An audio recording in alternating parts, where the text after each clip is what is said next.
ಪಹಲ್ಗಾಮ್ನಲ್ಲಿ ನಡೆದಂಥ 26 ಜನ ಬಲಿದಾನ ಪಡೆದಂಥ ನಮ್ಮ ದೇಶದ ನಾಗರಿಕರ ವಿಚಾರವಾಗಿ ಇವತ್ತು ಪಾಕಿಸ್ತಾನದ ವಿರುದ್ಧ ನಮ್ಮ ಯೋಧರು ಬಹಳ ಪಣ ತೊಟ್ಟು ವೀರಾವೇಶವಾಗಿ ಅವರಿಗೆ ಸಡ್ಡು ಹೊಡೆದು ಅವರೆಲ್ಲರನ್ನು ತೀರಿಸ್ತಾ ಇದ್ದಾರೆ. ಇವತ್ತು ಅದರ ಸಂಕೇತವಾಗಿ ಸಿಂಧೂರ ಎನ್ನುವ ಹೆಸರಿನಲ್ಲಿ ಇವತ್ತು ನಮ್ಮ ಯೋಧರಿಗೆ ಬಲ ತುಂಬಲಿಕ್ಕೋಸ್ಕರ ಇವತ್ತು ಮಂಡ್ಯ ನಗರದ ವಿದ್ಯಾಗಣಪತಿ ದೇವಸ್ಥಾನದಲ್ಲಿ ಪೂಜೆ ಇಟ್ಕೊಂಡಿದ್ದೀವಿ.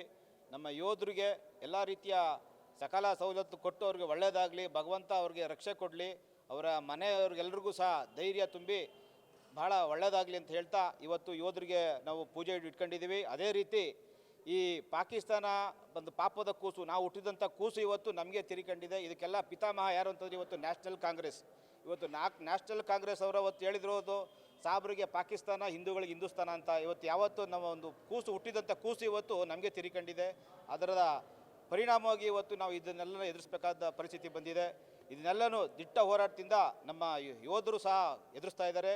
ಅದೇ ರೀತಿ ವಿದೇಶಾಂಗ ಸಚಿವರಾದಂತಹ ಜೈಶಂಕರ್ ಆಗ್ಬೋದು, ನಮ್ಮ ಭಾರತದ ಜೇಮ್ಸ್ ಬಾಂಡ್ ಆದಂಥ ಅಜಿತ್ ದೋವಲ್ ಆಗ್ಬೋದು, ನಮ್ಮ ಪ್ರಧಾನಿ ಮಂತ್ರಿಗಳಾಗ್ಬೋದು, ನಮ್ಮ ರಾಜನಾಥ್ ಸಿಂಗ್ ಆಗ್ಬೋದು, ಅದ್ರ ಅಮಿತ್ ಶಾ ಅವರು, ಇದೆಲ್ಲರೂ ಬಹಳ ಕೆಚ್ಚೆದೆಯಿಂದ ಹೋರಾಟದಿಂದ ಎಲ್ಲರೂ ಎಲ್ಲ ಯೋಧರಿಗೂ ಸಹ ಇವತ್ತು ಧೈರ್ಯ ತುಂಬಿ ಇವತ್ತು ನಾವು ಯುದ್ಧವನ್ನು ಗೆದ್ದೇ ಗೆಲ್ತೀವಿ ಅಂತ ಹೇಳ್ತಾ ಯೋಧರಿಗೆ ಬಲ ತುಂಬಲಿಕ್ಕೋಸ್ಕರ ಇವತ್ತು ಪೂಜೆ ಇಟ್ಕೊಂಡಿದ್ವಿ. ಎಲ್ರಿಗೂ ಒಳ್ಳೆಯದಾಗಲಿ. ನಮಸ್ಕಾರ. ವಸಂತ್ ಕುಮಾರ್, ನಗರ ಅಧ್ಯಕ್ಷ, ಮಂಡ್ಯ.